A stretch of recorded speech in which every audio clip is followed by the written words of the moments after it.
Hare Krishna, welcome you all in the class. तो आज की क्लास में आप सभी सुंदर वैष्णव का बहुत बहुत स्वागत है। तो सुंदर सुंदर हमारे भगवान जगन्नाथ जी आ गए और सबको दर्शन दे के रथ यात्रा करके आज हम फिर से बैठे हैं हरिनाम चिंतामणि पढ़ने के लिए। सारे लोग टायर्ड है ना, लेकिन हम आपको सोने नहीं देंगे, हम क्लास करेंगे। थके हुए। तो ये जो बुक है ये बहुत ही सुंदर बुक है और हरिदास ठाकुर ने हमें नाम के बारे में बताया है। और हरि नाम जो है ये युग धर्म है ना। तो इसके बारे में अगर हम अच्छे से पढ़ते हैं तो हमें अच्छा ज्ञान होगा, कृपा प्राप्त होगी, जिससे कि हम अच्छी चैंटिंग कर पाएंगे। और शुद्ध चैंटिंग से ही हमें अपना स्वरूप प्राप्त होगा, नहीं तो फिर मनुष्य जीवन तो सार्थक होने वाला नहीं है। सो हमें क्या करना है, ये करना है। सबसे पहले हम जो थोड़ा सा रिवाइज कर लेते हैं, क्योंकि पिछला सेशन भी उतने अच्छे से नहीं हुआ था।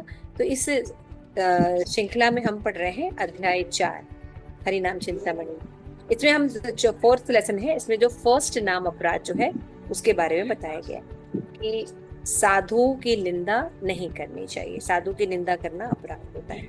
तो ये फर्स्ट नाम अपराध को बताया गया है। तो इसमें इसके अंतर्गत हमने देखा था कि नाम अपराध क्या होते हैं, फर्स्ट नाम अपराध को बताया। उसके बाद हमने देख बताया कि साधु होते कौन है ना। क्योंकि अगर साधु की निंदा नहीं करनी तो पहले तो ये पता होना चाहिए साधु कौन होते हैं। तो उसमें बताया हरिदास ठाकुर ने कि दो तरह से साधुओं को जाना जाता है। तो साधुओं के लक्षण के आधार पे पहचानना चाहिए, ये नहीं कि बाह्य वेश के अनुसार।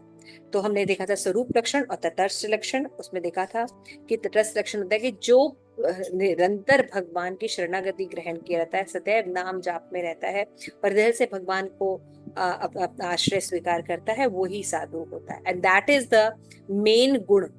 जो इस गुण को अपना लेता है, बाकी जो तटस्थ गुण है वो अपने आप उनके अंदर प्रकट हो जाते हैं। फिर हमने देखा था कि वर्णाश्रम सिस्टम में के बारे में देखा था। और उसमें हमने देखा था जो गृहस्थ लोग होते हैं उनका क्या लक्षण होता है, और जो गृह त्यागी होते हैं उनका क्या लक्षण होता है ना। फिर इन दोनों में अंतर क्या है ये हमने देखा था कि कौन से साधु होते हैं, गृहस्थ साधु कौन होते हैं, उनके लक्षण देखे, फिर गृह त्यागी के देखे। फिर उसके बाद हमने चर्चा की थी, हरिदास ठाकुर के यहाँ पे बताया था कि मुख्य लक्षण क्या है, चाहे गृहस्थ जो गृह त्यागी हैं उनमें जो मुख्य लक्षण क्या है जो होने चाहिए। कि सबसे इंपॉर्टेंट चीज ये है, यहाँ पे बोलते हैं अनन्य शरणे यदि देखी दुराचार तदापि ते साधु सेव्य सवाकार।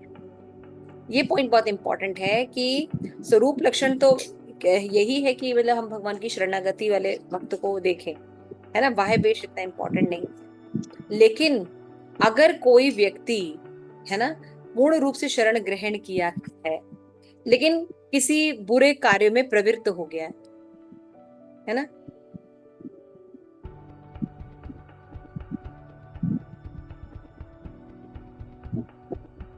बुरे कार्य में प्रवृत्त हो गया है, तो हमें उसको दुराचारी मानना चाहिए, है ना। नहीं, एक बहुत अनोखी बात हरिदास ठाकुर यहाँ पे कह रहे हैं। कोई अगर शुद्ध भक्ति का प्रयास किया है और अगर उसको कोई दुराचार में या बुरे कार्यों में अगर लग जाता है या किसी कारण फंस भी जाता है, तो उसकी निंदा कभी नहीं करनी चाहिए। कितनी यूनिक बात बता रहे हैं ना। और भगवान ने भी भगवत गीता में यही बताया है कि मेरे साधु अपि मन्यते, कि अगर कोई मेरी भक्ति में शुद्धता से लगा है और किसी परिस्थिति बस अगर कोई दुराचार कार्य में लग जाता है तो उसकी निंदा नहीं करनी चाहिए, उसको साधु ही मानना चाहिए। तो यही कृष्ण वाक्य गीता भागवत इहा ते पूजिपे यस सदा सर्वमत। तो ये जो बात है यही गीता और भागवत में भी भगवान ने बताई है और यही बात हरिदास ठाकुर कह रहे हैं। तो कहने का सीधा सा क्या मतलब है? तो क्या अगर कोई व्यक्ति दुराचार करता है तो उसको, यहाँ पे उन साधुओं की बात नहीं की जा रही है जो परंपरा से पहले से ही नहीं है। समझ में आ रहा है? फर्स्ट थॉट समझिए ना। मुझे स्क्रीन पर सबका फेस देखने दीजिए। तो अभी बात समझ में आ रही है क्या कहा जा रहा है? यहाँ वो साधुओं की बात नहीं की जा रही जो ऑलरेडी शुरू से ही फ्रॉडी हैं, परंपरा से नहीं है, लोगों को केवल ठगने के लिए गुरु बने हुए हैं, या उनकी बात नहीं की जा रही। यहाँ पे लोग मिसअंडरस्टैंड करते हैं। यहाँ पे ये बात की कि हृदय से उस व्यक्ति ने सही गुरु परंपरा, सही लाइन जो है वो एक्सेप्ट किया, फॉलो भी किया उसने हृदय से नियमों को, है ना। लेकिन परिस्थितिवश किसी कारणवश वो किसी गलत कार्यों में पड़ गया। समझ में आ रहा है अदिति माता जी? क्लियर हो रही बात? हम जनरली क्या सोचते हैं कि जो फॉल्स गुरु है, सुडो गुरु हैं, उनको भी नहीं कुछ बोलना चाहिए। यहाँ उनकी बात नहीं की जा रही। गोलोकेशली गेट द पॉइंट? ये हमेशा मिसअंडरस्टैंड हम करते हैं। हम क्या सोचते हैं कि मतलब ठीक है कोई बुरा कर रहा है लेकिन हम नहीं बोलेंगे। नहीं, ऐसा नहीं है। यहाँ पे जो शुरू से ही पाखंडी है उनको दूर रखना, या लोगों को उनके बारे में अगर कोई पूछता है तो सही जानकारी देना, वो गलत नहीं है। उनकी निंदा भी नहीं करनी चाहिए वहां पे। नहीं, उनकी करनी चाहिए, तभी तो आप भेद कर पाएंगे ना जी। लेकिन यहाँ पे बात क्या कही जा रही है? किस साधु की बात की जा रही है? यहाँ पे बोल रहे हैं हरिदास ठाकुर की जिसने शरण ग्रहण की है, परंपरा में ग्रहण की है और हृदय के साथ ग्रहण की है। ये नहीं कि हाँ कोई और, जैसे कि इस्कॉन है, इस्कॉन एक बहुत अच्छी संस्था है, गुरु परंपरा की प्रामाणिक संस्था एक में से एक है ना। इसे बड़े मतलब शुरू से ही एजेंडा बना के आए, हमें तो अमेरिका जाना है या हमें तो ये पोजीशन प्राप्त करना है, तो इसको शुद्ध भक्त नहीं कहा जाएगा। जिसने भगवान की भक्ति करने के लिए आए ही है और फिर गुरु शरण ग्रहण की है और आगे भक्ति कर रहे हैं, उनसे अगर अपराध हो जाता है, मतलब करना शुरू किया बीच में परिस्थितिवश किसी कारणवश उनसे कोई अपराध हो जाता है या कोई दुराचार हो जाता है, तो उनको अपराधी या साधु मानना चाहिए। क्लियर हो रहा है? क्योंकि यहाँ पे क्या बात की जा रही है, जैसे कि आप मान लीजिए एक सुसंस्कृत परिवार है ना, हस्बैंड वाइफ सब बच्चे वगैरह सब रहते हैं, तो लड़का बड़ा हुआ, किया भाई कॉलेज वगैरह गया, तो क्या हुआ कि बहुत इंसिस्ट किया लोगों ने कि अरे तुम कभी कहीं नहीं जाते, ये नहीं करते, चलो एक मेरी बर्थडे पार्टी है, कोई दिक्कत नहीं। तो उसको इंसिस्ट करके दोस्तों ने पार्टी में लेके चले गए, क्लब, ठीक है ना। और वहां पे वो लोग शराब वगैरह पी रहे थे और भी कुछ जो भी करना था वो कर रहे थे। उसी समय पुलिस की रेड पड़ गई और सारे लोग पकड़े गए, है ना। समझ में आ रहा है? सारे लोग पकड़े गए कि ये लोग ड्रग पीते हैं, ये पीते हैं। तो अब पिता जो है वो तो जानता है ना, जो अच्छे सुसंस्कृत परिवार का जो लड़का है वो तो ये सब नहीं करता था ना, लेकिन उस दिन फोर्स में आके अपने दोस्त के संग चला गया, है ना। गलत नहीं समझ रहे हैं? अब क्या उसका पिता उसको बचाने की कोशिश नहीं करेगा पुलिस मतलब जेल जाने से? वो बचाएगा ना कि, और बताएगा कि नहीं ये ऐसा नहीं है, ऐसा हो गया, ये उसमें शराब भी नहीं पी रहा था, ये भी नहीं करता, बाकी लोग जो कर रहे थे कर रहे थे, ये खाली वहां चला गया था, है ना। उसको निकालने की कोशिश करेंगे और ये भी देखेंगे कि उसकी बदनामी ना हो, और फटाफट से वो फिर अपना जीवन शुरू करे। यही माँ बाप सोचेंगे ना, अच्छे माँ बाप। तो क्या भगवान ऐसा नहीं करेंगे कि अच्छा उनका अच्छा बच्चा है, सब कुछ है, लेकिन हो सकता है पिछले जन्म के कोई कर्म हो या अभी के कोई दुष्कर्म हो, क्योंकि भक्ति पर टिके रहना इतना आसान काम नहीं है। भगवत भक्ति कलयुग में करना, कृष्ण भावना भावित रहना इतना आसान नहीं है। तो क्या करना चाहिए? तो उसको साधु मानना चाहिए और उसको फिर उसकी गलती को भुलाकर आगे बढ़ना चाहिए, क्योंकि ऑलरेडी जो अच्छे साधु होगा उसको पश्चाताप निश्चित होगा, अपनी गलती का पश्चाताप निश्चित। लेकिन जो इस मेंटेलिटी की नहीं है वहां बात नहीं की जा रही। तो यहाँ पे बता रहे यही सारा बात जो है कि जो अच्छे भक्त होते हैं अगर परिस्थिति बस किसी कारण में पड़ गए थे तो उनकी निंदा नहीं करनी चाहिए, उनका ज्यादा नहीं देखना चाहिए, और फिर हमें क्या करना चाहिए? हमेशा उनको ऊपर उठाने के लिए प्रयासरत रहना चाहिए। और दूसरी चीज क्या होनी चाहिए कि यही सिद्धांत गीता और भागवत ने भी बताया।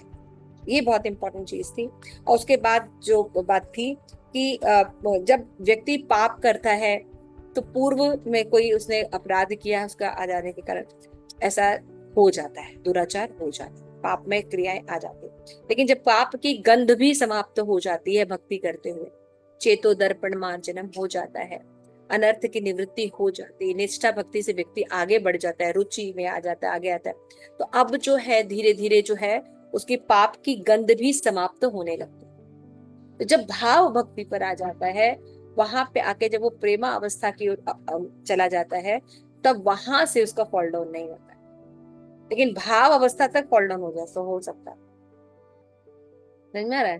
तो इसलिए यहाँ पे ये बात बताई गई। फिर उसके बाद था कि एक भक्त का लक्षण है कि वो भगवान श्री कृष्ण की शरण ग्रहण करता है, अन्य किसी की शरण नहीं। जो लोग यह घोषणा करते हैं कि मैं एक साधु के समान हूँ, वो अभिमानी और ढोंगी होते हैं। तो हरिदास ठाकुर ये बात का खंडन कर रहे हैं कि ढोंगी साधु क्या होते हैं। वो क्या सोचते हैं, मैं देखो मैं बहुत करता हूँ, मेरे बहुत अच्छी साधना है, ये दिखाने का हमेशा प्रयास करता रहेगा। लेकिन जितना भी उच्च शुद्ध भक्त होते हैं, वो बिल्कुल कहते हैं मैं तो बिल्कुल नीच हूँ, मैं बिल्कुल अधम हूँ, मैं कोई भी भक्ति नहीं कर पाता, मैं अत्यंत पाखंडी हूँ। ये लक्षण देखने को मिलते हैं। क्लियर हो गया? ये सब हम लोग ने चर्चा की थी। और फिर इसमें हमने संक्षिप्त शब्दों में साधु का स्वभाव और एक साधु के लक्षण जो है वो बताए थे कि तो यहाँ पे हरिदास ठाकुर कहते हैं 46 और 47 में कि जो भक्त होता है उसके लक्षण क्या होते हैं, हृदय के लक्षण। तो दो तरह के लक्षण होते हैं, एक स्थूल लक्षण होता है और एक सूक्ष्म लक्षण।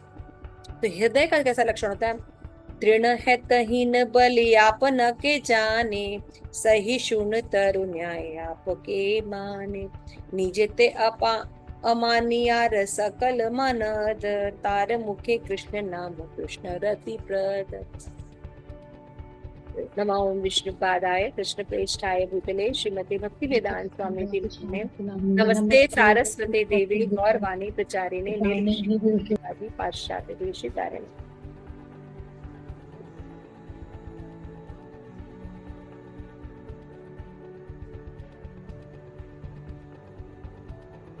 निर्विशेष शून्यवादी पाश्चात्य देश तराणी, प्रेम से कहो जय श्री कृष्ण चैतन्य प्रभु नित्यानंद श्री अद्वैत गिदाधर शिवासादि गौर भक्त वृंद। हरे कृष्ण कृष्ण कृष्ण हरे हरे, हरे राम राम राम हरे हरे। कि जो अपने दांतों के बीच तिनका रखता है, स्वयं को एक निम्न व्यक्ति समझता है, जो वृक्ष के समान सहनशील है होकर दूसरों को मान देता है, प्राप्त कर दूसरों को मान देता है, लेकिन अपने मान की इच्छा नहीं करता, ऐसे व्यक्ति के मुख में निरंतर भगवान के पवित्र नाम का निवास होता है। उसके अन्य लोगों में भगवान कृष्ण से प्रेम करने की भावना जागृत करने की शक्ति और सामर्थ्य होता है। वो खुद भी निम्न भाव में रहता है, तृणादपि सुनीचे न तरुरी सहिष्णु भाव में, और अमान्य न भाव रहता है।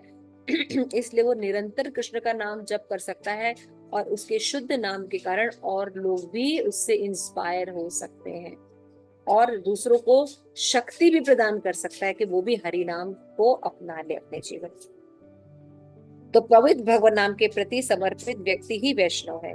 भगवान कृष्ण की शक्ति उसके शरीर में वास करती है ना। तो जो वास्तविक साधु होता है, भगवत भक्त होता है, वो कहता है कि मैं तो हीन हूँ, एकमात्र कृष्ण के शरण में हूँ, मुख में हर क्षण कृष्ण का नाम उच्चारित होता है, वही साधु है। तो वास्तविक भगवत भक्त अपने को तृण से अधिक हीन समझता है, और वृक्ष से वो सहनशील होता है। वो स्वयं सम्मान की चाह न रखकर दूसरों को सम्मान देता है। इसके मुख से उच्चारित श्री कृष्ण नाम ही दूसरों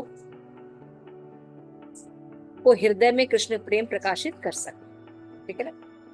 तो नाम परायण वैष्णव ही साधु होता है। तो रियल साधु कौन होता है, जो नाम को नहीं छोड़ता। अभी हमने देखा ना, साधु को दुराचारी नहीं समझना चाहिए, जो शुद्ध साधु है। तो क्यों दुराचारी नहीं समझना चाहिए, क्योंकि वो हरि नाम को नहीं छोड़ा है, और हृदय से उसने परंपरा को एक्सेप्ट भी किया था, लेकिन किसी कारणवश परिस्थितिवश वो अनर्थों में पड़ गया है। तो भगवान देखते हैं कि वो अगर नाम नहीं छोड़ा है तो भगवान उसको निकाल देते हैं। क्लियर हो ना। तो नाम परायण, जो सदैव भगवान का शुद्ध रूप से नाम आश्रय लिया रहता है, उसको साधु मानना चाहिए। परीक्षित महाराज श्राप दे दिया है ना, जाओ 7 दिन में तुम्हारी मृत्यु हो जाओ, है ना। वृतासुर को श्राप मिल गया छोटा सा बात करने पर कि तुम असुर कुल में जन्म ले लो, चित्रकेतु को। है ना, वृतासुर बने, है ना। अम्बरीश महाराज ने कोई गलती नहीं की, दुर्वासा मुनि जी ने उनको छोड़ दिया, एक ब्रह्म राक्षसी छोड़ दिया उसकी हत्या करने के लिए, तुमने पानी पिया है ना। तो भक्त लोग परिस्थिति में क्या करते हैं, सदैव हरि नाम लेते हैं। उनको वैष्णव समझना चाहिए, उनको प्रणाम करना चाहिए, और उनके मुंह से एक बार भी अगर हम हरि नाम सुन ले, कथा सुन ले, भागवत सुन ले, तो हम भी भक्त बन जाएंगे। ठीक है, आगे चलते हैं। तुमने ये सब पढ़ लिया था, उसके बाद हमने देखा था कि उसके बाद वैष्णव अपनी शक्ति के संचार अन्य लोगों में कैसे करता है, ये हम देखेंगे। तो हमने देखा कि शुद्ध वैष्णव ही संचार कर सकता है। आगे देखते हैं 54 श्लोका से। वैष्णव निकट यदि कत लक्षण तकत क्षण देही होते है कृष्ण शक्ति निरसर, से शक्ति श्रद्धावान हृदय पसिया भक्तिर उदय करे देह का कपाइया, जे बसी वैष्णवेर निकटे श्रद्धाय ताहर हृदय भक्ति होए उदय, प्रथमे आसीव्य तार मुखे कृष्ण नाम नामेर प्रभाव पावे सर्व गुण ग्राम। यहाँ पे बता रहे हैं कि वैष्णव के निकट यदि कोई भी कुछ समय के लिए बैठ जाता है तो उसके, क्योंकि प्रेम होता है, उसके शरीर से कंपन निकलता है, उसके श्रद्धावान जो लोग होते हैं उसके आसपास अगर इकट्ठे होते हैं तो हृदय को स्पर्श करके उसके शरीर को थोड़ा कपा कर उसके हृदय में भक्ति का उदय करा देते। तो ये साधु में शक्ति होती है कि श्रद्धावान के हृदय में वो भगवान की भक्ति को दे देते हैं। तो श्रद्धा सहित वैष्णव के निकट बैठते हैं, उनके हृदय में भक्ति उदय हो जाती है ना। तो हम लोगों को भी जब हमारे गुरु महाराज ने, हमारे सीनियर वैष्णवाज ने जब हमारे हृदय में भक्ति को अपना दिया है तो हमारे अंदर भक्ति का उदय हुआ। मुझे याद है कि शुरू के दिनों में जब हम वृंदावन एक बार गए थे तो वहां पे उद्धव कुंड के पास हम बैठे हुए थे, तो वहां पे एक बहुत सुंदर वैष्णव थे, वो अपनी पत्नी के साथ थे और वो सुबह का समय था। वो इतने सुंदर ढंग से वहां पे बैठ के आराम से तिलक लगा रहे थे, जो हम लोग सुबह लगाते ना, तिलक लगा रहे थे मंत्र बोल बोल के, और एक एक तिलक वो इतना सुंदर बना रहे थे, हर के पास नीचे तुलसी, बाह में इधर उधर। उनका वो प्रेममयी तिलक लगाना देखकर मुझे हमेशा रहा कि मैं हमेशा तिलक जरूर लगाती, सुलग पे जो हम लोग पूरा लगाते हैं। तो उनका तिलक लगाना मुझे आज भी याद है। ऐसे ही आप लोगों के जीवन में होगा, कोई नाम जप करते समय, कोई बहुत कीर्तन करते समय, कोई बहुत अच्छी कथा पढ़ते समय, कुछ वैष्णव के अंदर इतना होता है, शुद्धता होती है कि उनको देखकर हमारे अंदर भी श्रद्धा उत्पन्न हो जाती है। तो सर्वप्रथम उस जीव के मुख से कृष्ण नाम निकलेगा और हम हरि नाम के प्रभाव से वो तमाम सर्व गुणों को प्राप्त कर लेगा। ठीक है ना। जब श्रद्धावान व्यक्ति को हरि नाम करने लगेगा, उसको इंटरेस्ट आ जाएगा, जब वो हरि नाम करेगा तो धीरे धीरे उसके भी सारे जो अनर्थ निकल जाएंगे और वो भी अच्छा भक्त बन जाएगा। तो यहाँ पे बताया गया कि एक वैष्णव के दोष ढूंढ, फिर बताते हैं एक वैष्णव में दोष ढूंढना उस वैष्णव की निंदा है, और वैष्णव की जाति उसके पूर्व दोष, उसके पूर्व अवशेष तथा उसको क्षणिक त्रुटि हो जाने के कारण उत्पन्न हुए दोष की निंदा नहीं करनी चाहिए। मतलब ये दोषों की निंदा नहीं करनी चाहिए। क्या क्या कि उसकी किसी वैष्णव है लेकिन निम्न जाति में जन्म है, तो ऐसे नहीं बोला चाहिए कि वो निम्न जाति में है तो ये कैसे वैष्णव हो गया, अरे तो ऐसे ऐसा है। या उसके भक्त के पहले अगर वो बहुत गलत हरकतों में था तो उसकी निंदा नहीं करनी चाहिए। और यदि पूर्व दोषों से अभी भी थोड़े बहुत कुछ रह गए हैं तो उसको छोड़ देना चाहिए। और उसकी क्षणिक त्रुटियां भी होती है, मतलब कार्य करते हैं, हर कार्य में त्रुटि होती है। हमने पढ़ा है कि जीव में 4 दोष होते हैं, इसमें वी डू मिस्टेक्स, हम गलती करते हैं, तो इसलिए हम उसको छोटी मोटी गलतियों को हम लोग क्षमा करते हैं। तो जो व्यक्ति, हाँ, मानो कि किसी वैष्णव का छोटी जाति में जन्म हुआ, आगे चलिए। जो व्यक्ति एक वैष्णव के जन्म पूर्व दोषों लगभग पूरी तरह से नष्ट हो चुके हैं, उसके पूर्व दोषों के अवशेष को या उसके क्षण भर के लिए त्रुटि को हो जाने के कारण उसके दोषों को निंदा करता है, वो मूर्ख है और वो यमराज द्वारा दंडित होगा। तो ये सब निंदा नहीं करनी चाहिए। क्या निंदा नहीं करनी चाहिए वो हमने लिस्ट आप लोग को बता दी कि अचानक किसी वैष्णव से कोई पाप कर्म हो जाए, कोई वैष्णव ऐसी स्थिति में हो तो पहले पाप करता है, परंतु अब शरणागत भजन करता है, परंतु बुरे संस्कार अभी बाकी हैं, तो उनको देखकर कोई निंदा ना करे, उनका अपमान ना करे। एटलीस्ट उसने एक परंपरा से सिस्टम तो ज्वाइन कर लिया, धीरे धीरे भगवान उसके अनर्थों को नष्ट कर। लेकिन बड़ा दुख से कहना पड़ता है कि हमारे आसपास जब हम वैष्णव को देखते हैं तो बहुत ही बुरी तरह व्यवहार करते हैं, है ना। किसी को भी बुरी तरह डांट दे, कोई प्रसाद लेने आया है, पहले प्रसाद में ले लिया है, या किसी के साथ है उसके साथ खड़ा होकर पहले प्रसाद ले लिया, नहीं बुरी तरह हम उसको ट्रीट करते हैं, किसी भी चीज के छोटे से मिस्टेक के लिए, कि वो जीवन भर भक्ति ना करे, है ना। तो हम लोग जो है उनको बहुत ध्यान रखना चाहिए कि किसी को अगर हम बोल रहे हैं कर रहे हैं तो आराम से बोले करें, ताकि उसकी भक्ति भी नष्ट ना हो। अपमान नहीं करना चाहिए, निंदा और अपमान दोनों नहीं करना चाहिए, ये सब ध्यान रखना चाहिए। आगे चलिए, इन्हें हम बहुत आराम से पालन कर रहे हैं, है ना, बहुत आराम से ये चीजें देखने को मिल रही हैं। तो ऐसे वैष्णव की निंदा को कृष्ण बिल्कुल सहन नहीं करते। यहाँ पे देखिए एकदम साफ साफ हरिदास ठाकुर का है ना। भौतिक भोग दिलाने वाले, धर्म कर्म यज्ञ तथा मोक्ष दिलाने वाले कान ज्ञान कांड को भी छोड़कर जो हरे कृष्ण नाम का भजन करते हैं वो ही सर्वोपरि है। यानी ज्ञान कांडी हो, मोक्ष कामी हो, है ना, सिद्धि कामी हो, उनकी बात नहीं की जा रही है। इन सबसे ऊपर सदैव जो संकीर्तन यज्ञ का आश्रय लिए हैं वो सर्वोपरि भक्त है। तो नाम आश्रयी साधु देवी देवताओं या अन्य शास्त्रों की निंदा नहीं करता। और क्या निंदा नहीं करता? ऐसा नहीं कि केवल जीव मतलब किसी भक्त की निंदा या किसी व्यक्ति की निंदा, बल्कि अन्य देवी देवताओं की भी निंदा नहीं करता।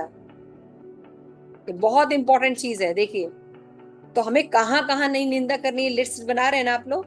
मैंने जो जो पॉइंट बताया कि उसको बनाइए आप लोग, है ना। पीछे मैंने बताया ना कि जन्म से, उनके पूर्व दोषों से, है ना, या उनके जो पहले दोषों के कारण थोड़े से अवशेष रह गए हैं, है ना, इन सब की निंदा नहीं करनी चाहिए। और अन्य अन्य देव अन्य शास्त्र ना करी निंदन, नाम रे आश्रय लय शुद्ध साधु जन।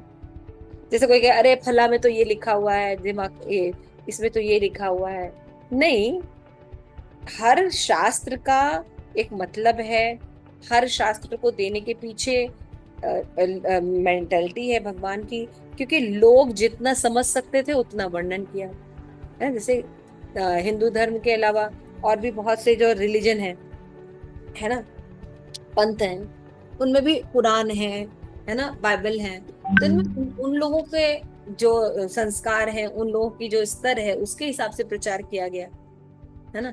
तो ऐसा नहीं है कि उन ग्रंथों की हमें निंदा करनी चाहिए, क्योंकि वो भगवान के ही पार्षदों ने या भगवान के ही लोगों ने की है ना। तो इस तरह से हमें निंदा नहीं करनी चाहिए शास्त्रों की, बल्कि समझना चाहिए। जैसे कभी कभी लोग अपने ही हिंदू में भी देखिए कहते अरे पुराण वगैरह बिल्कुल, अरे इसमें तो कोई भी पता नहीं लिख दिया होगा, क्या लिखा है पता नहीं क्या। कभी किसी को शिव को हिंदू बना, वो शिव को गुरु बना देते हैं, कोई गणेश को बना देते हैं भगवान, कहीं ठीक से लिखा नहीं है।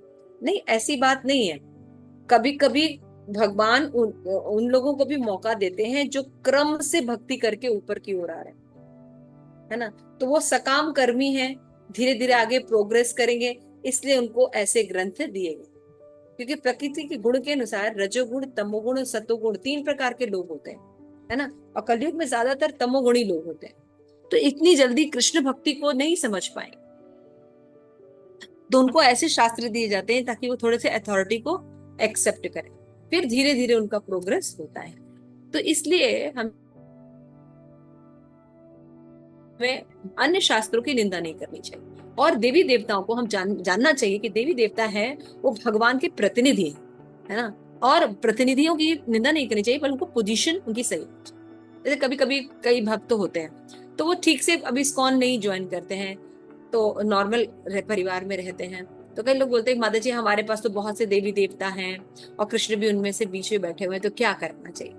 तो देखिए, अगर हम उनको बहुत, क्योंकि उन्होंने एक्सेप्ट भी नहीं किया है, कुछ नहीं किया है, तो उनको अगर हम बिल्कुल बताएंगे तो बड़ा मुश्किल होगा। तो हम लोग ये सजेस्ट करते हैं कि एटलीस्ट आप ठाकुर जी की पोजीशन अपर प्लेनेट पर रखिए, कि भगवान भगवान नजर आए, भगवान के प्रतिनिधि प्रतिनिधि नजर। है ना, एक लेवल पर नहीं रखना चाहिए, कम से कम इतना नॉलेज हो जाए एक कृष्ण भगवान है, बाकी उनकी परिस्थिति। ऐसे करके भी भक्ति करने से धीरे धीरे प्रोग्रेस होती है, गुरु गुरु करने से फिर धीरे धीरे प्रोग्रेस होती है, फिर व्यक्ति आगे बढ़ता है।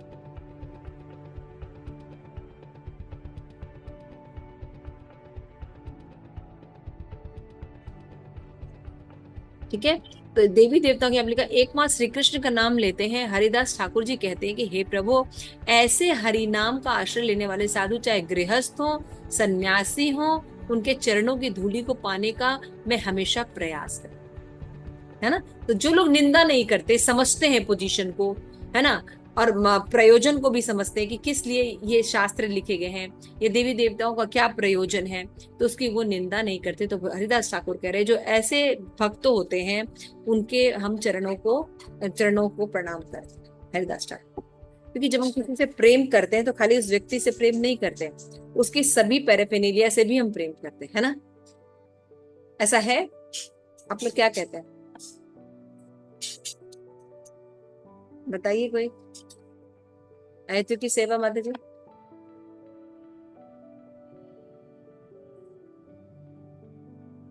हेतु की सेवा माता जी कहाँ है, यमुना आप बताइए। हरे कृष्ण माता जी।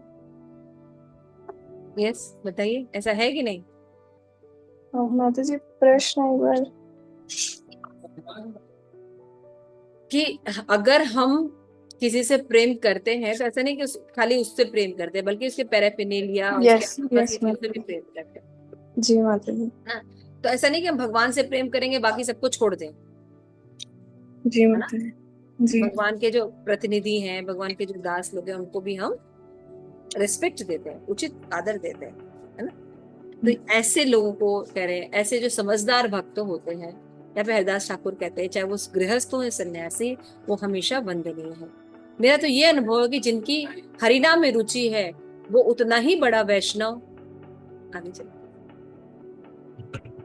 है, जिसके वर्णाश्रम, धन, विद्वता, यौवन, रूप, बल, जन आदि कुछ भी महत्व नहीं रखता।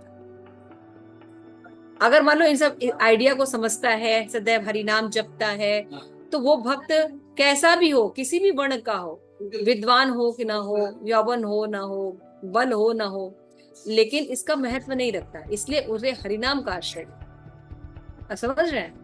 तो सबसे इंपॉर्टेंट चीज होती है, जबकि भौतिक जगत में क्या देखा जाता है, सुंदरता देखी जाती है, धन देखा जाता है, परवरिश देखी जाती है ना, कुल देखा जाता है, देखा जाता है ना, कुछ भी कार्य करिए तो ऐसे देखा जाता है। लेकिन भक्तों का ये सब नहीं देखा जाता, केवल ये देखता है कि हरिनाम कैसे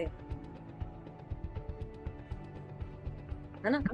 तो इसलिए उसने अवश्य साधु निंदा छोड़नी चाहिए। इसे ये सब जानने के बाद हम क्या करते हैं, ज्यादा डिस्कशन में नहीं पड़ते, हम केवल अपनी साधना को देखते हैं, और जो चीज हमारे अनुकूल नहीं है उनको डिस्कस करने के लिए हम जरूर बात कर सकते हैं, लेकिन वैसे निंदा में हम नहीं पड़ते। श्री हरिनाम का आश्रय रूपी शुद्ध भक्ति का आश्रय लेने वाले भक्त की शुद्ध भक्त है, हमें बताया। भक्ति के द्वारा भक्ति को छोड़ने से अभक्त हो जाता है। जहाँ साधु निंदा होती है वहां भक्ति नहीं रहती, वो स्थान तो अपराध के स्थान में बदल जाता है। अतः साधकों को चाहिए कि साधु निंदा को छोड़कर साधु भक्त की सेवा करें। भगवान का भक्त हर समय साधु संग व साधु सेवा करेगा, यही उसका धर्माचरण है, इसी का वो पालन करे। साधु सेवा करने से या सेवा करने से क्या होता है, हमें पता रहता है कि किसी भी परिस्थिति में जाकर सेवा करने पर क्या क्या चीजें सामने आती हैं, क्या क्या परिस्थितियां सामने आती है ना। तो जो व्यक्ति एक्सपीरियंस्ड होगा वो ज्यादा निंदा नहीं करता है। मानते हैं आप कि जो व्यक्ति सेवा करता है, सब चीजें कर रहा है, अरेंज करता है, वो जानता है कि कभी अच्छा है, कम है, इतना है, वो तो वो अगले व्यक्ति की निंदा नहीं करता, क्योंकि वो जानता है कि वो व्यक्ति भी प्रयास कर रहा है। लेकिन जो व्यक्ति मतलब प्रैक्टिकल नहीं कुछ करता, केवल थ्योरी थ्योरी नॉलेज रहता है, वो व्यक्ति बहुत ज्यादा क्रिटिसाइज करता है। व्हाट इज, आप लोगों की क्या ओपिनियन है प्रेम मंजरी।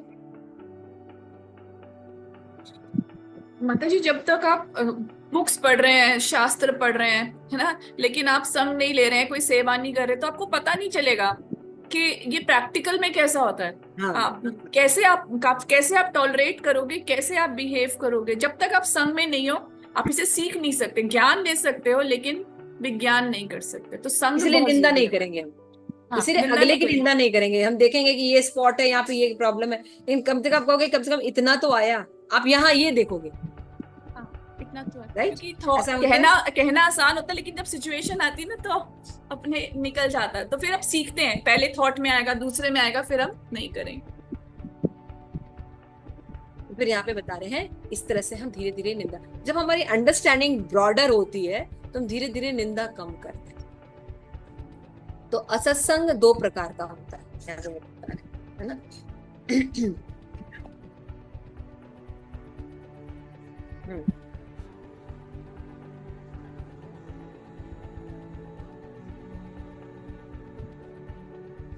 हम्म, देखिए 67 में बता रहे हैं कि नामाश्रय शुद्ध भक्ति भक्त भक्ति रूपा भक्त भक्ति विवर्जिता इहले विवीर रूपा। एक सच्चा भक्त भगवान नाम का आश्रय स्वीकार करके शुद्ध भक्ति में संलग्न होता है, वो भक्ति का मूर्तिमान रूप बन जाता है। तथा कथित भक्त जिससे भगवान के प्रति कोई भक्ति भाव नहीं है, वह एक विकृत भक्ति है और वो एक राक्षस। फिर साधु निंदा, जो भक्त की निंदा करने वाले भक्तों की भक्ति में कोई स्थित नहीं है, उसके द्वारा किया गया अपराध उसे अभक्त बना देता है। इसलिए भक्त को भक्ति की निंदा नहीं करनी चाहिए। तो क्या होता है यहाँ पे, क्या बताया जा रहा है कि मान लीजिए आप जिसकी निंदा कर रहे हैं, तो होता क्या है, उसके कोटे का जितना पाप होता है वो आपके कोटे में आ जाएगा, और आपके कोटे का जितना पुण्य है वो उसके कोटे में चला जाएगा। तो ये कौन सा सौदा हुआ। आपने जैसे ही किसी की निंदा की तो होगा क्या, उसके कोटे का जितना पाप है वो आपको मिल जाएगा, और आपने अगर थोड़ा बहुत अगर पुण्य किया होगा तो वो उसको मिल जाएगा। तो घाटे का सौदा है ना।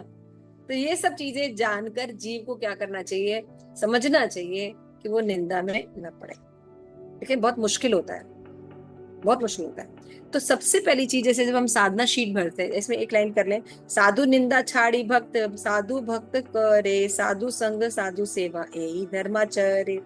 इसलिए भक्त को भक्तों की निंदा करने से बचना चाहिए, उसके प्रति समर्पित होना चाहिए, भक्तों के संग तथा उसकी सेवा करना, यही एक वास्तविक धर्म के कार्यकलाप है। अगर कोई रियली भक्ति कर रहा है भगवान की, तो धीरे धीरे उसकी निंदा करने की प्रवृत्ति जो है बदल जाएगी, है ना। तो धीरे धीरे उसमें गिरावट आनी शुरू होगी। हम बहुत इंपॉर्टेंट पॉइंट बता रहे थे, भूल गए।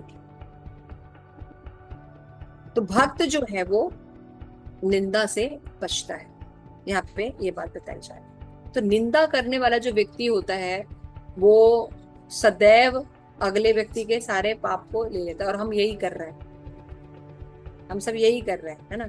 तो हमेशा आप लोग अपने जो साधना शीट बनाते हैं, तो उसमें जो नया वाला साधना शीट है उसमें भरा जाता है ना कि आपने कितना वो किया, आलोचना की, निंदा कितनी की। तो आप लोग जब निंदा का नोट कर रहे हैं कि हर रोज आपकी कितनी निंदा हो रही है, तो उसमें आप देखिए कि कौन से, पूरा जब आपका चार्ट बन गया पिछले महीने का, तो उसमें आप लोग जाइए और ये देखिए कि किस दिन आपकी सबसे ज्यादा निंदा हुई है। तो नोट्स बनाइए, किस व्यक्ति के साथ, किस परिस्थिति के साथ, किस जगह पर आपकी सबसे ज्यादा निंदा होगी। क्लियर हो रहा है क्या क्या चीजें, किस व्यक्ति के साथ, किस परिस्थिति के साथ, और किस जगह पर आपकी निंदा सबसे ज्यादा होगी।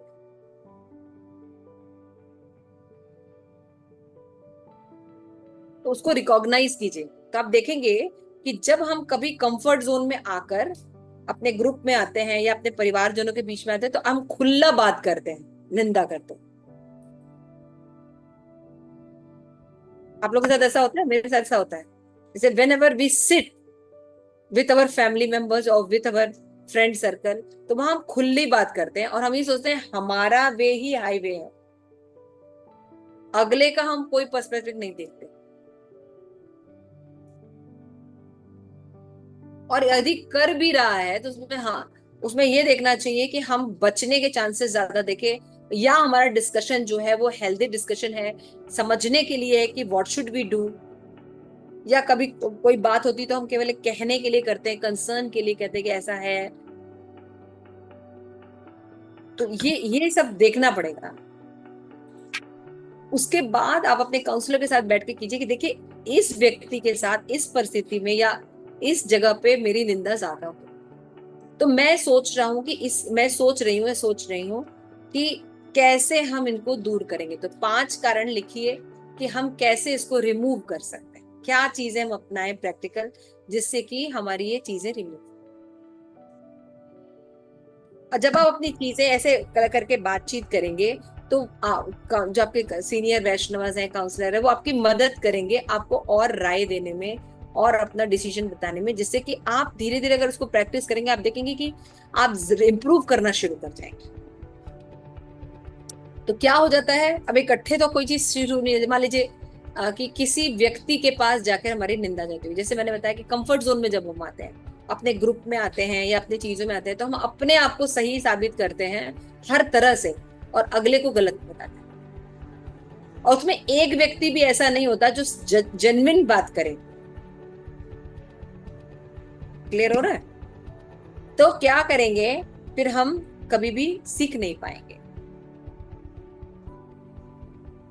तो उस परिस्थिति में हम क्या कर सकते हैं कि एटलीस्ट हम इन कारणों को लेने लगे, या अपने उस ग्रुप में एक व्यक्ति का थॉट हमेशा रखें कि मतलब जो जेन्युइन भी बोले, तो उससे क्या होगा, वहीं पे हम चेक हो जाते हैं।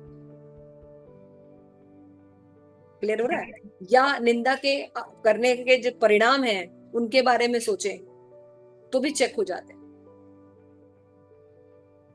देखिए एक ह्यूमन नेचर होता है, आप कहीं भी जाते हैं, कोई घटना घटती है, कोई बात होती है, अगर मान लीजिए आपने एक थॉट प्रोसेस सीखा है, पढ़ा है, उसके हिसाब से आप कर रहे हैं, और कोई उसके विपरीत कार्य करता है तो आपको थोड़ा सा लगेगा, है ना?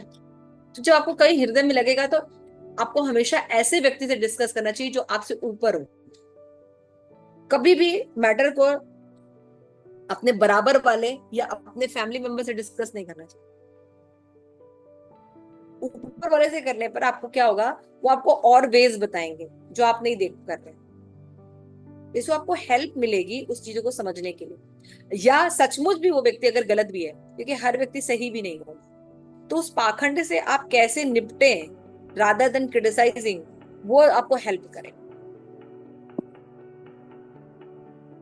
ये टिप मैंने अपनाई है काफी हद तक, इससे बहुत चीज मुझे स्ट्रॉन्ग चीजें उसमें काफी हेल्प मिली है मुझे। तो धीरे धीरे रेशो में कमी आनी शुरू होगा। तो स्पेशली आप साधना शीट में अपने इन चीजों को मेंशन कीजिए कि निंदा हो रही है तो निंदा कौन कौन सी जगह, कौन कौन से लोगों के साथ और कौन परिस्थितियों में सबसे ज्यादा हो, उन लोगों के साथ सावधान रहिए।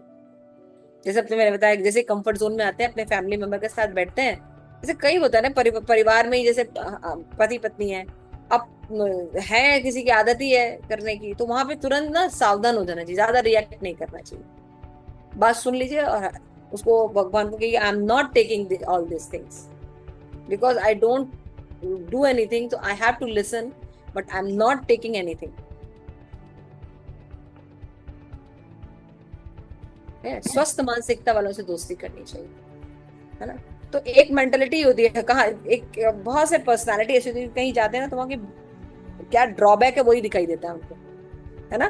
कई लोगों को देखिए कहीं पर भी जाते हैं तो जो ड्रॉबैक्स होते हैं वही उनको दिखाई देते हैं। कुछ लोग होते हैं जिनको अच्छा होता है वो दिखाई देता है ना? तो जहाँ इस तरह के, और आपको इस तरह के लोग ज्यादा मिलेंगे जो ड्रॉबैक जरूर बताएंगे आप, तो वहां पे तुरंत बोले थे, I am pass on this words to him, I am not accepting his.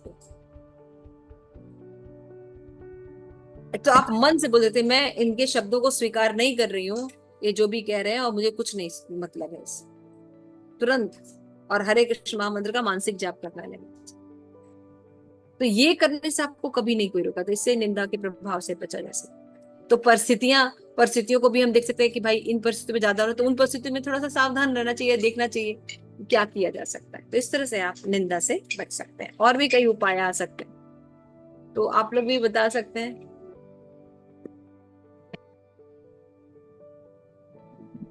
हाँ, ये माता जी आप बिल्कुल प्रैक्टिकल चीज बता रही है, बहुत अच्छा। जनरलाइज ऐसा होता है कि जब हम कंफर्ट जोन में आते तो जो भी मन में आता है निश्चित बात करते हैं, डिस्कशन करते हैं, क्या हुआ, वाले किसी की शादी में गए, किसी के पार्टी में हाँ, गए, या तो किसी ये के घर ऐसे बोल गए, रहा था, वो हाँ ऐसा कहीं कर भी रहा गए, था। तो हम क्या होता है, फिर वापस आके फिर हम अपने आप को बड़ा अच्छा प्रूव करने की कोशिश करते हैं और बाकी सबको।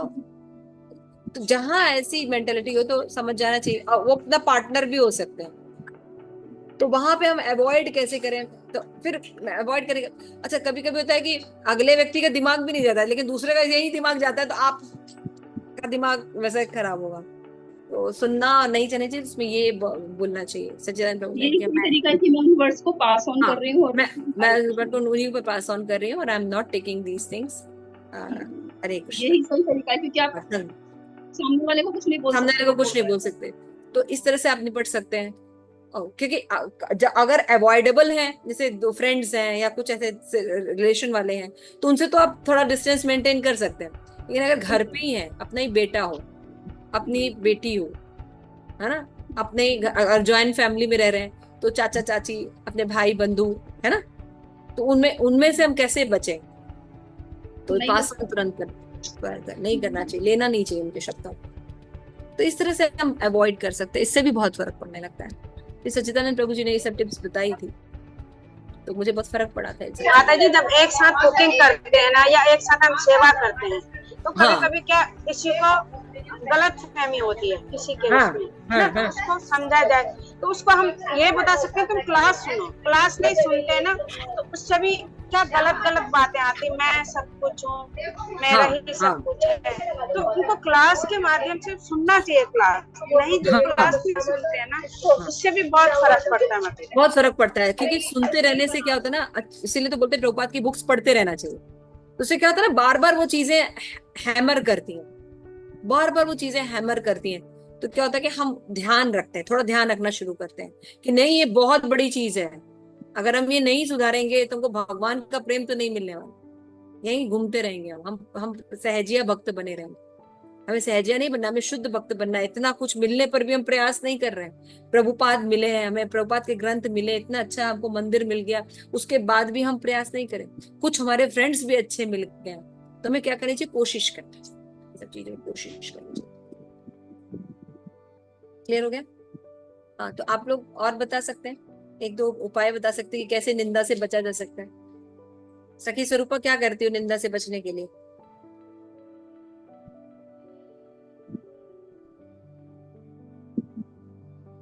माता जी कहीं पर क्या होता है कि बहुत सारी डिस्कशन होती है, कुछ प्रॉब्लम होती है ना, हाँ तो उसको हटाने के लिए कैसे, हम ऐसा तो नहीं कर सकते कि हम जोर जोर से बोल के कि हाँ मैं ही सच हूँ, मैं ही सच हूँ, ऐसा नहीं हो सकता ना।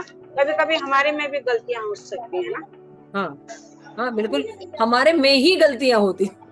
हाँ, ऐसा नहीं कि मैंने जोर से बोल दिया या मैंने उस टाइम में करेक्ट कर दिया, लेकिन वो आगे जाके हम सही नहीं है, शुद्ध भक्ति नहीं कहलाए। हालांकि हम उनसे जोर से बोल के हमने अपना कर दिया कि नहीं, मैंने उसकी सारी बातें दबा दी हैं। हाँ लेकिन क्या होता है कि हम हालांकि गलत होते हैं हम, लेकिन हम जोर से बोलते हैं या कुछ इधर उधर से बोलते हैं, तो हम सोचते हैं कि हमने वो सही कर दिया, हम उस पर हावी हो गए और ऊपर अच्छे हो गए, तो हम हावी हो गए, हमने अच्छा कर दिया। लेकिन ये हमारी भक्ति में बहुत बड़ी बात, वैसी आदत पड़ जाती है, फिर आदत पड़ जाती है। मैंने अभी अभी जस्ट आपसे बताया कि कभी कभी क्या होता है कि जैसे कि ये चीज बहुत देखने को मिलती है कि अगर हम किसी को मान लो चेक भी कर रहे हैं, तो किस वे में चेक करें, दैट इज वेरी इंपॉर्टेंट, है ना। मैंने अभी डिस्कस किया ये कि लोग ये ध्यान नहीं रखते, बहुत रूडली बोलते हैं, बहुत रूडली व्यवहार करते हैं, और हम भी करते हैं कई बार हम भी करते हैं, हम लोग भी बहुत गलत बोलते हैं, बहुत करते हैं। तो क्या होना चाहिए, अपने अंदर पश्चाताप होना चाहिए। बाद में उसको माफी मांग सकते हैं कि मैंने थोड़ा आपको हार्ड बोल दिया, ऐसा करके जरूर कर देना चाहिए। या नहीं बोल पाए तो एटलीस्ट रात में सोने से पहले जरूर सबसे माफी मांगने की आदत होनी चाहिए डेली, क्योंकि हम बहुत गलतियां करते हैं। कई बार चीजों के बारे में रियलाइज है, कई चीजों के बारे में रियलाइज नहीं। ठीक है। लेकिन मेरा एक क्वेश्चन भी है कि जैसे कई बार ऐसा होता है कि कोई एक्चुअल में ही गलत कर रहा है कुछ, हाँ मान लो, हाँ तो उस कंडीशन पे कैसे निपटना चाहिए? हाँ, उस कंडीशन में ये नहीं करना चाहिए कि हमें ये देखना चाहिए कि हम कैसे लेस हार्मलेस रहें, अच्छा, हम उस व्यक्ति से कैसे लेस हार्मलेस रहें। तो इसीलिए तो डिस्कशन करना चाहिए ना, आपके पास ऐसा फ्रेंड सर्कल होना चाहिए जिसको आप अपनी परिस्थिति बताइए, भाई ऐसा सिचुएशन चल रहा है तो क्या किया जाए, तो वो बता दो। क्या होता है, अपना दिमाग नहीं चलता, दूसरे का दिमाग से थोड़ा सा कभी हेल्प मिल जाती है, तो क्या हो सकते हैं, हम उपाय देख सकते हैं कि हम लेस हार्म कैसे हो, ये हमारा टारगेट होना चाहिए। क्योंकि अब हार्म तो होंगे, अब इफेक्ट हो रहा है हमें, लेकिन हम जो बचे वो तो बचा लें, जितना बच सके, जितना बच सके। तो उसके लिए हमारे पास फ्रेंड सर्कल होने चाहिए हमारे, इसलिए तो सिस्टम होना चाहिए हमारे पास, काउंसलर होने चाहिए, हमारे सीनियर्स होने चाहिए, हमारे फ्रेंड्स होने चाहिए। जैसे हम लोग का फ्रेंड सर्कल है तो एटलीस्ट हम लोग एक दूसरे से बात कर सकते हैं, भाई ऐसा चल रहा है। क्योंकि जब घटना घटती है तो वी हैव टू से समबडी, किसी से बात करते हैं, ऐसा भी चुपचाप नहीं रह सकते हैं, ये पॉसिबल नहीं। एटलीस्ट किसी से डिस्कस भी करने तो डिस्कस करिए, बार बार डिस्कस कीजिए। कोई बोलता है कि अरे यार ऐसा बार बार हो रहा है, वैसा बोलिए, लेकिन साथ में निंदा की जो परिकाष्ठा वहां पे मत पहुंचिए ना, उसको सॉल्विंग पॉइंट पर लेके आइए ना। समझ में आ रहा है? अभी तो बस हम निंदा, वो निंदा की, हम निंदा के खत्म नहीं, अभी हम सॉल्विंग, हाँ अब हम सॉल्विंग कंडीशन पे लेके आए ना कि ये चीज हो रही है, अपन इसको निकले कैसे, जैसे निकले कैसे। तो निकलने के लिए पहले तो चीज है कि मान लो परिस्थिति, मान लो मेरे से गलती हो गई, निंदा हो गई, या मेरे से कुछ गलत कार्य हो गया, तो एटलीस्ट जब भी याद आए तो सॉरी बोल दीजिए, नहीं तो मानसिक माफी तो मांग ही लीजिए तुरंत। कुछ कीजिए, action, you have to do something. ऐसा बैठिए मत। तो भगवान प्रयास देते हैं तो फिर भगवान भी बुद्धि भी देते हैं कि कैसे उन परिस्थितियों से बाहर निकला। तो हमें कोशिश करनी चाहिए जितने लेस हार्मफुल रहे। तो सबसे बेस्ट उपाय है कि अपना साधना ऐसा बनाइए कि आप, मैंने हमेशा इसीलिए बोला कि अगर आप 100% कर सकते हैं तो आपको अपना टारगेट 150 रखना चाहिए। इतना आपके पास सेवा होनी चाहिए, इतना आपके पास काम होना चाहिए, इतना आपके पास आध्यात्मिक एंगेजमेंट होना चाहिए कि हमें ज्यादा सोचने समझने और देखने का टाइम नहीं होना चाहिए। नशा होना चाहिए, बिल्कुल हमारा नशा ज्यादा होना चाहिए। तो नशा ज्यादा रहेगा, अच्छा रहेगा, संकीर्ण हमारा अपना अच्छी भक्ति रहेगी, चलेगा, तो हम क्या रहेगा, ज्यादा कम देखेंगे। एक तो ये बहुत जल्दी आपको, लेकिन फिर भी हमारे इतने दिनों से आदत है, तो जरूर डिस्कस करना चाहिए, जिससे कि निंदा में वो घोर निंदा में न परिवर्तित हो, बल्कि अपने फ्रेंड सर्कल में बात करके थोड़ा सा वो सप्रेस हो जाता है। जैसे मान लो कोई घटना घटी, अगला व्यक्ति गलत है, गलत किया है, उसने बहुत गलत किया, तो अपने फ्रेंड सर्कल में उसको डिस्कस करना, ऐसा करके ऐसा हो गया यार, बहुत दिक्कत है क्या। तो फ्रेंड्स क्या कहते हैं, अरे यार छोड़ो यार, जाने दो, उसका तो नेचर ही है। तो फिर कहता है चलो जाने दो यार, होता ही रहता है। तो क्या होगा, वी गेट सप्रेस। तो माता जी अवॉइड कर सकते हो, आगे हैं, भक्ति करो, अब अवॉइड तो कर सकते हो। हाँ, कंसोल करने के लिए sometime we have to say something ना। ऐसे बिल्कुल जड़ की तरह एकदम व्हाइट एंड ब्लैक जिंदगी नहीं होती है ना। तो हमें बात करनी चाहिए हमारे पास, इसीलिए हम बात करते हैं, हमें अपने अच्छे हमारा अपना अच्छा है ना, कि वो खुद गलती करता है लेकिन दूसरे को फिर वो ब्लेम करता है ना। और जो सही भी होता है, कभी कभी ऐसा होता है जो सही होता है उसी को ही उसमें लिया जाता है, या उससे नहीं बोलना, या उससे ये नहीं करना, हालांकि वो बिल्कुल अलग है ना, तुम्हारे किसी और के साथ में है। लेकिन क्या होता है खुद, और कभी कभी आता है कि खुद वो गलती कर रहा है लेकिन दूसरा अगर वही काम कर रहा है तो उसको बार बार रिवीजन किया जाता, नहीं तुम ऐसा कर रहे, फिर क्या करना चाहिए। वो इसीलिए आपसे कह रहे हैं ना कि मान लीजिए आपको कोई, मान लीजिए सचमुच वो व्यक्ति कुछ गलत कर रहे हैं आपके साथ, तो एटलीस्ट आपके पास कम से कम आपके पास ऐसे फ्रेंड सर्कल होने चाहिए जिसमें आप बात कर सके, अपनी बात बताइए। तो क्या होता है कि कभी कभी हमें नहीं समझ में आता है, लेकिन अच्छे फ्रेंड से बात करने पर क्या होता है, वो हमें सजेशन देंगे कि इन चीजों को कैसे डील करें, तो हमें आइडिया लग जाता है, तो हम घोर निंदा करने से बच जाते हैं। और नहीं तो कंसोलिंग के लिए हमारे पास फ्रेंड सर्कल तो होना ही चाहिए, क्योंकि एकदम से हम कुछ बोले नहीं, कुछ ऐसा नहीं होता है ना। जब कुछ गलत होता है तो हम रिएक्ट करते हैं, इसलिए अपने ग्रुप होना चाहिए जिसमें बता सके, अरे यार हम इस चीजों से बहुत गुजर। जब किसी से कह देते हैं ना तो दिल हल्का हो जाता है, और निंदा नहीं। और वैसे भी अगर कोई अच्छी भक्ति, हमने ये देखा है कि प्रभुपाद के मुंह में अगर सच में किसी ने प्रभुपाद को पकड़ा है भक्ति करने के लिए, तो वो ज्यादा निंदा उंदा में नहीं पड़ता है। अगर सही से किसी ने भक्ति को पकड़ा है, किसी आप उसको बुरा भी लगेगा ना, फिर तो कहा छोड़ो यार, जाने दो पति को। अब मान लो अगला व्यक्ति आके उनको माफी मांगे तो अरे छोड़ो, आपसे भी हो गया, हम लोग से भी हो गया, मतलब तुरंत खत्म कर देता है वो बात। हाँ, वो लंबा नहीं खींचेगा उसको वहीं पे। लंबा नहीं खींचते हैं भक्त लोग, ज्यादा लंबा नहीं खींचते हैं भक्त लोग, समझते हैं चीजों को कि ये होता है, हम भी गलती करते हैं, हमारे साथ भी होता है। इसलिए आपके पास फ्रेंड सर्कल हो चाहिए, एटलीस्ट आप एक बार बात कर लें तो क्या होगा, जो घोर निंदा से भौतिकतावादी लोग एकदम लगे रहते हैं, है ना, पीढ़ियों में लगे रहते हैं, उसको कंसोल कर देना चाहिए। इसीलिए मैंने आप लोगों को एक प्रसंग सुनाया था श्रीमद् भागवतम से। श्रीमद् भागवतम में जो राजा थे, उनका नाम मैं भूल रही हूँ, जिनका एक ही पुत्र था, 1 करोड़ शादियां की थी उन्होंने, और एक पुत्र उत्पन्न किया। चित्रकेतु था, हाँ चित्रकेतु था माता जी। हर्ष और शौक बेटा हुआ था उनका, जो एक ही बेटा था उनका, और उनको रानियों ने जहर दे के मार दिया। ठीक है ना, याद है ना आप लोग को, ये सीन याद है? उसमें हुआ कहते हैं रानियों ने करके मारी। उसके बहुत सुंदर सुंदर कमेंट्स हैं आचार्यों के। उसमें वो बोलते हैं कि वो जो रानियां थी वो कोई सड़क छाप लड़कियां नहीं थी। 1 करोड़ जो रानी थी चित्रकेतु की, वो कोई सड़क छाप रानियां नहीं थी, ऐसे ही कोई नॉर्मल लेडीज थी। वो राजकुमारियां थी, राजवंशी थी, है ना, उनके अंदर साधुता थी, अपने पति के लिए, समाज के लिए वो आदर्श चरित्र रखती थी। और उन्होंने ऐसा घृणित कार्य क्यों किया? इसलिए किया क्योंकि राजा को जब पुत्र प्राप्त हो गया था तो अपनी जो पत्नी थी जिनसे पुत्र प्राप्त था उनसे बहुत प्रेम करने लगे थे, और इनके प्रेम को वो तिरस्कारित करने लगे थे। समझ रहे हैं आप? तो ऐसी परिस्थितियां उन्होंने उत्पन्न की कि वो रानियों के अंदर द्वेष पैदा हो। क्लियर हो रहा है? द्वेष पैदा हो गया।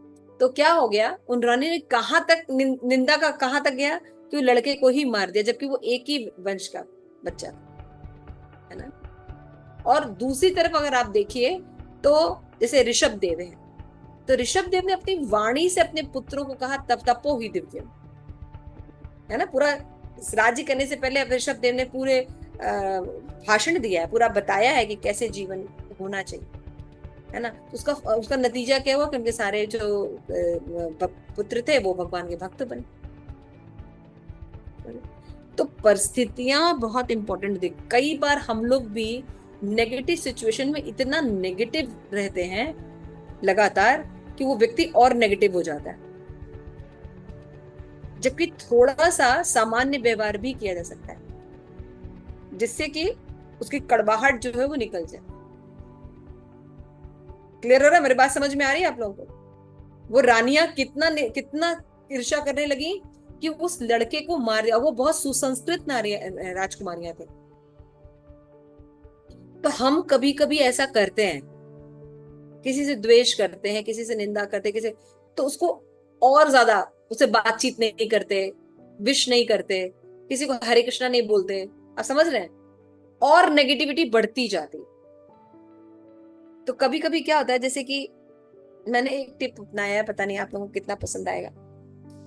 जनरली जैसे मान लीजिए किसी 2 वैष्णव में इतना नहीं समझ में आता उनको, एक दूसरे की पर्सनालिटी, द्वेष तो नहीं, मतलब नहीं समझ में आता। उनके बच्चों को स्नेह कीजिए, आप उनके बच्चों को प्रेम कीजिए, उनसे पूछिए, उनसे बातचीत कीजिए, उनको कभी कभी कोई गिफ्ट दीजिए, उनसे करिए। तो उनके बच्चों को जब आप बहुत ट्रीट अच्छा करते हैं तो मदर फादर इतना ईर्ष्या नहीं करते आपसे। This is the one way of treating. ऐसा है कि नहीं है? मान लीजिए मैं हूँ और नरसिंह स्तुति माता जी, मान लीजिए मैं नरसिंह स्तुति माता जी को बिल्कुल हेट करती हूँ, एकदम हेट, और नरसिंह स्तुति माता जी कहती है भाई अब नहीं बन रहा है, भाई कुछ कर नहीं सकते हम रिलेशन में। तो फिर क्या करें, माता जी आए मेरे बच्चों के लिए कुछ लेके आए, कुछ करें, मंदिर में मिले, पूछें उनसे, जैसे कुछ व्यवहार करें, गिफ्ट दे, आदान प्रदान करें, तो हमारे मन में उतनी नफरत रहेगी? क्यों प्रेम पद्मिनी माता जी, रहेगा ऐसा?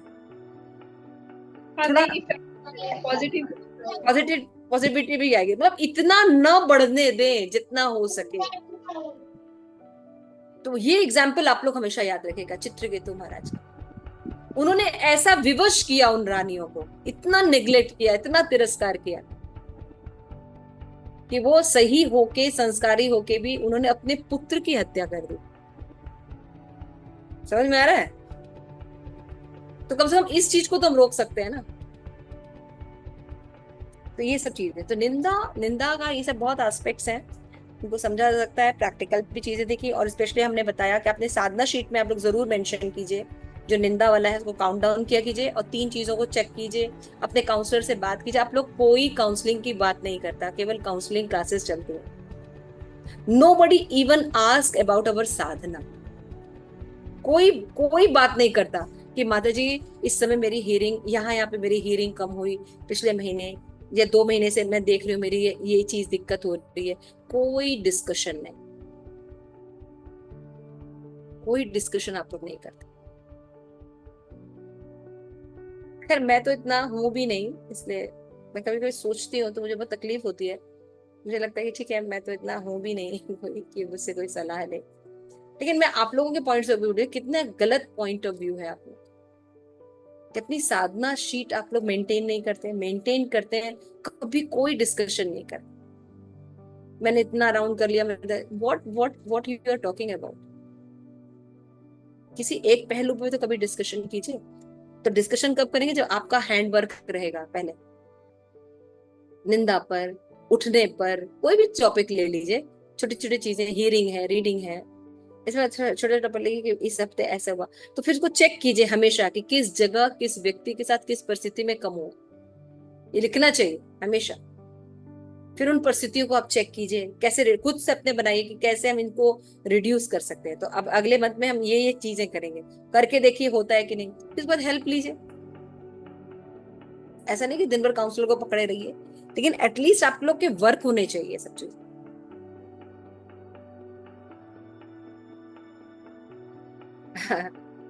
Thank you so much. आज हम यहीं तक पढ़ते हैं। श्लोका नंबर 70 से शुरू करेंगे आगे कि भक्त असत्संग 2 प्रकार के होते हैं।